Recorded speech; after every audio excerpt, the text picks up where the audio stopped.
कैसे हो आप सब लोग। कैसी रही आप लोगों की होली। होली क्या, धुलंडी। अ, उम्मीद करता हूँ आप लोगों की जो होली है या फाग है बहुत अच्छा रहा होगा आपके जीवन में आगे। वो रंगों लेके आएगा और आप लोग अच्छे से अपनी लाइफ को एंजॉय करोगे आगे। आज हमारा जो टॉपिक है वो है अंतर्राष्ट्रीय व्यापार। अंतर्राष्ट्रीय व्यापार क्या होता है? व्यापार क्या होता है? व्यापार एक नॉर्मल से तरीके से अगर हम एक चीज़ को समझते हैं कि जब कोई भी आदान प्रदान होता है उसको हम व्यापार बोलते हैं। इसको साधारण से शब्दों में एक सिस्टम मैं आपको बताता हूँ। पुराने समय में एक बार्टर होता था। बार्टर क्या होता था? हम चीज़ों को आपस में अदला बदली करते थे। अदला बदली क्यों करते थे? कोई भी व्यक्ति अपने आप में परिपूर्ण नहीं होता। उसी प्रकार से कोई भी देश अपने आप में परिपूर्ण नहीं होता। अगर मैं अपने ज़माने की बात करता हूँ या पुराने ज़माने की बात करता हूँ, जब हम छोटे होते थे तो क्या होता था, घर वाले एक चीज़ बोलते थे कि जाओ जी नाई से बाल कटवाया हो। हम वहाँ पे जाते थे, वो नाई बाल काट देता, हमसे पैसे नहीं लेता था। तो हम ये सोचते थे जी भाई इसने तो पैसे नहीं लिए, और उस टाइम पे पैसे भी नहीं होते थे। सच्चाई तो यही है। तो फिर क्या होता था, जब फसल आती थी, चाहे वो गेहूं की आती हो, बाजरे की आती हो, तो उस में वो नाई आता था और उसको घर वाले अनाज दे देते थे। वो अनाज क्या होता था? वो अनाज उसको पूरे साल काम करता था। परंतु फिर क्या हुआ, उसके बाद हर एक चीज की तो अदला बदली नहीं हो सकती। ठीक है, अगर मान लो कि मुझे किसी चीज की जरूरत है और दूसरे व्यक्ति के पास वो वस्तु ना हो, तो उस अवस्था में क्या हुआ, उसके बाद रुपए का प्रचलन आ गया, मुद्रा का। और मुद्रा का जब प्रचलन आया तो कोई भी सामान हम बेचते हैं तो बेचने के बाद जो सरप्लस माल होता है, बेचने के बाद जो भी पैसा मिलता है उससे हम कोई भी चीज़ खरीद सकते हैं। अब ये चीज़ क्या हुई, ये चीज़ें थी आदान प्रदान की लोकल लेवल के ऊपर। जब ये जो चीज़ों का आदान प्रदान है बड़े लेवल के ऊपर हो जाए, ठीक है, बड़े लेवल का मतलब क्या हो गया कि मान लो कि राजस्थान को गेहूं की आवश्यकता है तो हरियाणा ने दे दिया, हरियाणा को बाजरे की आवश्यकता है तो राजस्थान ने बाजरा दे दिया। तो इसको हम बोलते हैं लोकल व्यापार, या आप इसको बोलते हो राष्ट्रीय व्यापार। ठीक है, अंतर्देशीय जिसको हम बोल सकते हैं। और जब यही काम दो बड़े बड़े देशों के बीच में हो, जैसे कि आजकल एक चला हुआ है ट्रम्प महोदय का। ट्रम्प महोदय क्या करता है भाई, हम ट्रेड डील करते हैं, व्यापार की डील करते हैं, मैं टैरिफ लगा दूंगा, 100% टैरिफ लगा दूंगा, 500% टैरिफ लगा दूंगा। उससे क्या होता है, उससे पूरी की पूरी जो स्थिति है वो डाउन डोल होती है। पीछे भी भारत का और जो यूएसए का है उसका ट्रेड डील हुआ था, और बड़ी वाहवाही लूटी थी हमारे मोदी साहब ने कि जी हाँ ये ऐसा हो गया वैसा हो गया, भारत को बहुत फ़ायदा मिल गया। उसके बाद उस चीज़ की काफ़ी बाद में आलोचना भी, खैर हम उस चीज़ के ऊपर नहीं जाते। मगर नॉर्मल सी कंडीशन में क्या होता है कि हर एक देश अपनी आवश्यकताओं की पूर्ति करने के लिए किन्हीं दूसरे देशों से सामान मंगवाता है और अपने यहाँ का जो सरप्लस सामान है वो दूसरे देशों में भेजता है, जिसको हम अंतर्राष्ट्रीय व्यापार बोलते हैं। या दूसरे शब्दों में हम एक चीज़ कह सकते हैं कि दो देशों के बीच में जो चीज़ों की या वस्तुओं का आदान प्रदान होता है उसको हम अंतर्राष्ट्रीय व्यापार के नाम से जानते हैं। ठीक है, इसमें दो चीज़ें होती हैं, एक होता है एक्सपोर्ट, निर्यात करना। और निर्यात करना किसे कहते हैं? जब हम कोई भी सामान विदेश को भेजते हैं। एक और मेरे माइंड में एक एग्जांपल आ गया इसका, कि हम बोलते हैं ना जी धान की कीमत क्या होगी, धान की कीमत क्या होगी। और उसमें एक चीज़ कहते हैं जी, अगर सरकार ने व्यापार निर्यात खोल दिया तो उस अवस्था में जो चावल की या धान की कीमत बहुत अच्छी होगी। अगर सरकार ने निर्यात नहीं खोला तो उस अवस्था में इतनी अच्छी कीमत नहीं होगी। तो उसको हम क्या करते हैं कि हमारा देश दूसरे देशों को क्या करता है, चावल या किसी भी चीज़ को भेजता है, जिसको हम निर्यात बोलते हैं। एक होता है आयात। आयात का मतलब क्या होता है, हम विदेशों से या दूसरे देशों से वस्तुओं को मंगवाते हैं। जैसे कि आज के टाइम पर ऑलमोस्ट जितने भी देश हैं वर्ल्ड के, वो कच्चे तेल का आयात करते हैं। जैसे कि भारत में रशिया से तेल को लेता है, उसके बाद जो आपके खाड़ी वाले देश हैं उनसे लेता है। अभी पीछे सी ट्रेड डील में ये हुआ था कि भारत जो वेनेजुएला है या यूएसए है उससे तेल लेगा, तो इसको हम बोलते हैं इंपोर्ट। तो व्यापार में दो चीज़ें होती हैं, एक होता है एक्सपोर्ट और एक होता है इंपोर्ट। उसके बाद अंतर्राष्ट्रीय व्यापार का महत्व क्या है? एक होता है ग्रॉस डोमेस्टिक प्रोडक्शन। ये क्या होता है? ये एक प्रकार से सभी वस्तुओं को मिला के जो उत्पादन होता है उसको हम ग्रॉस डोमेस्टिक प्रोडक्शन बोलते हैं। और जो व्यापार होता है, व्यापार हमारे ग्रॉस डोमेस्टिक प्रोडक्शन में योगदान देता है। दूसरा क्या करता है, अगर व्यापार होता है तो उस अवस्था में रोजगार सृजन होता है। रोजगार सृजन कैसे होगा? मान लो कि किसी भी दूसरे देश में किसी वस्तु की डिमांड है, तो उसका उत्पादन करने के लिए भारत के अंदर अलग अलग उद्योग लगेंगे, फैक्ट्रियां लगेंगी, तो लोग उसके अंदर कार्य करेंगे।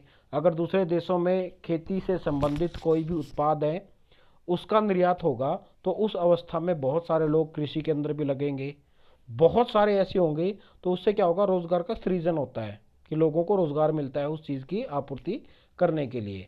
तीसरी जो सबसे मेन चीज़ क्या होती है कि जब हम किसी भी वस्तु को बेचते हैं तो उससे जो विदेशी मुद्रा होती है उसका अर्जन होता है। विदेशी मुद्रा का मतलब क्या हुआ? हम कोई भी एक वस्तु बेचते हैं, जैसे कि भारत है वो मुख्य रूप से जो आईटी सेक्टर है उसके लिए विदेशों को अपनी टेक्नोलॉजी को बेचता है। या फिर अमेरिका में बहुत सारी जो चीज़ें होती हैं जो भारतीय जो बनाते हैं वही चीज़ें वहाँ पर क्या की जाती हैं? निर्यात की जाती हैं। तो जब ये चीज़ें आती हैं तो उस अवस्था में जब हम वो चीज़ें देते हैं उससे क्या होता है? उससे आपका चीज़ों का क्या होता है? मतलब जो विदेश है, जो आपके क्या बोलते हैं उसको, विदेशी मुद्रा का अर्जन होता है।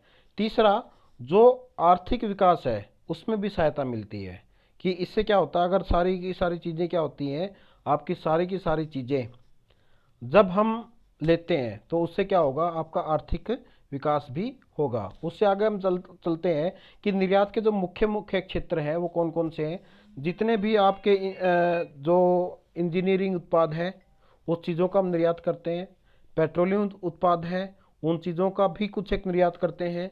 रसायन और फार्मास्यूटिकल है उसका निर्यात करते हैं।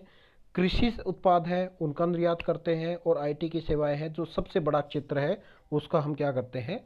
निर्यात करते हैं। तो इसमें अलग अलग क्षेत्र आएंगे कि जिसमें उसमें अलग अलग प्रोडक्ट का हम निर्यात करते हैं। आयात के जो मुख्य हैं, सबसे बड़ा कच्चा तेल, क्योंकि देश की जो आयात है वो मुख्य रूप से कच्चा तेल ज़्यादा होता है। दूसरा, गैस को हम आयात करते हैं। जितने सोना और चांदी है या फिर आपके जो प्रीशियस डायमंड्स हैं उसका हम आयात करते हैं। मशीनरी और इलेक्ट्रॉनिक्स, क्योंकि भारत के अंदर इलेक्ट्रॉनिक्स बाहर से बहुत ज़्यादा आता है, जैसे कि हम बोलते हैं ना, ये made in China, made in Japan, ये कोरिया से है। तो ये सारी मशीनरी और इलेक्ट्रॉनिक्स है वो सारा का सारा बाहर से आयात होता है। और नंबर 4 पे जो रसायन होते हैं वो भी आपके क्या होते हैं? वो आपका बाहर से रसायन है वो बाहर से हम क्या करते हैं? आयात करते हैं। उसके बाद हम बात करते हैं निर्यात के रुझान। जो ट्रेंड है, ट्रेंड क्या है कि हम जो तकनीकी के उत्पाद हैं उसमें हमें वृद्धि हो रही है। स्मार्टफोन है उसके निर्यात में बढ़ोतरी हो रही है। सेवा निर्यात है उसमें भी निरंतर विस्तार हो रहा है। ठीक है, तो इस क्षेत्र में क्या हो रहा है? भारत के अंदर जो रुझान है वो रूटीन में बढ़ रहे हैं। हम जो टेक्नोलॉजी है उसको ज़्यादा निर्यात कर रहे हैं। जो हमारे स्मार्टफोन है वो बहुत ज़्यादा निर्यात हो रहे हैं। और जो हम सेवा का क्षेत्र है उसमें भी बड़ा है। उसके बाद हम आयात की बात करते हैं। ऊर्जा पर जो निर्भरता है देश के अंदर बहुत ज़्यादा बढ़ रही है।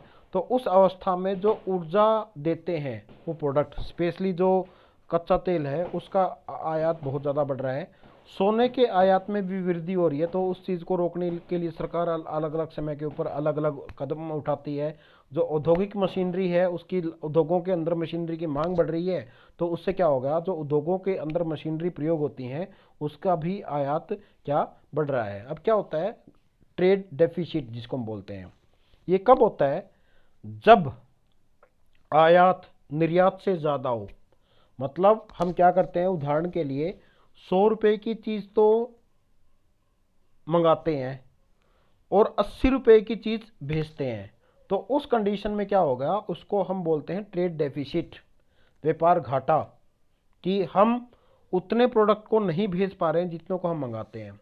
और भारत के अंदर व्यापार घाटा एक बहुत बड़ी चुनौती है, क्योंकि भारत के अंदर मुख्य रूप से ये डेफिसिट साल दर साल चलता है। मतलब आप अगर इसको हम दूसरे शब्दों में समझें, एक होता है पॉजिटिव ट्रेड। पॉजिटिव ट्रेड में क्या होता है, आयात कम होता है, निर्यात ज़्यादा होता है। एक होता है नेगेटिव ट्रेड, जिसमें क्या होता है, आयात ज़्यादा होता है, निर्यात कम होता है। एक होता है बैलेंस ट्रेड, जिसमें आयात और निर्यात दोनों बराबर होते हैं।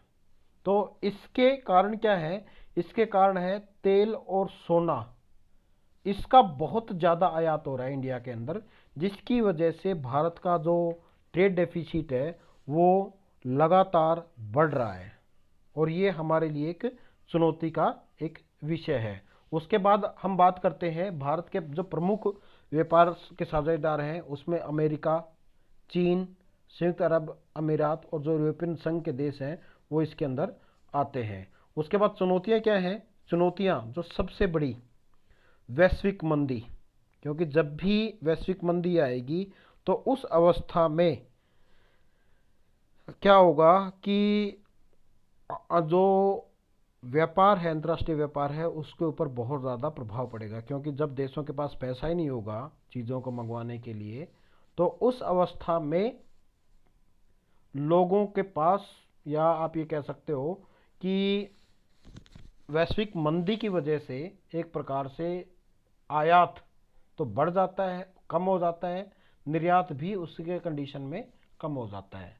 दूसरा, युद्ध और भू राजनीतिक तनाव, ये सबसे इंपॉर्टेंट है, और आज के टाइम पर ये चीज़ हम देख रहे हैं। जैसे कि अभी जो इधर होर्मुज जो खाड़ी है, जो जल डमरू मध्य है, उसके ऊपर ईरान और ईरान का कब्जा है, तो उसने क्या किया, बंद कर दिया। और अभी अभी जो मैं न्यूज़ देख रहा था, तो उसमें बहुत सारे जो जहाज हैं वो होल्ट के ऊपर रखे गए हैं। और जब भी ऐसी स्थिति आती है भू राजनीतिक तनाव की या युद्ध की, तो उसमें जो सबसे ज़्यादा प्रभावित होता है वो आपका व्यापार प्रभावित होता है। उसके बाद ऊर्जा पर निर्भरता, भारत के अंदर ऊर्जा पे निर्भरता बहुत ज़्यादा है। हम जो आपके परंपरागत साधन हैं ऊर्जा के, उनके ऊपर ज़्यादा रिलाय करते हैं, जिसकी वजह से क्या होता है, हमारा जो व्यापार है वो लगातार डेफिसिट की तरफ जा रहा है। और व्यापार असंतुलन सबसे बड़ा है, सबसे बड़ा।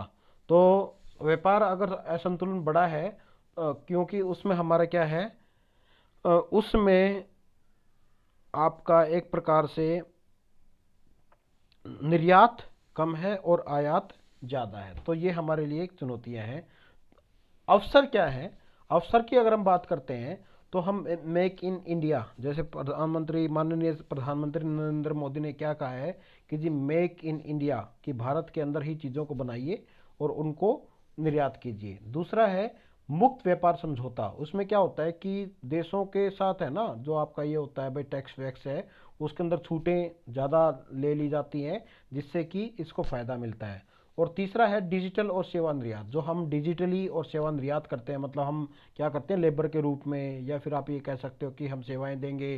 पीछे से हरियाणा के अंदर भी SKRN के अंदर जो वहाँ पर केयर टेकर के रूप में भेजे जा रहे थे, वो सेवा निर्यात के अंदर आता है।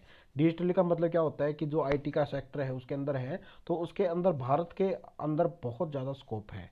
तो ये था निष्कर्ष की अगर हम बात करते हैं कि भारत का जो अंतर्राष्ट्रीय व्यापार है वो तेज़ी से बदल रहा है। वहाँ पर हम पुरानी जो परंपरागत चीज़ें हैं उसका निर्यात को छोड़ के जो नई तकनीकें हैं, टेक्नोलॉजी, उसका निर्यात कर रहे हैं। निर्यात बढ़ाने और आयात संतुलन बहुत ज़्यादा आवश्यक है, और नीति सुधार से जो व्यापार है घाटा है उसको हम कम कर सकते हैं। तो ये था हमारा टॉपिक। आप लोगों को वीडियो कैसी लगी ज़रूर बताएं, और चैनल को सब्सक्राइब कर लें और शेयर करें, और मेरा उत्साह बढ़ाएं। बहुत बहुत धन्यवाद।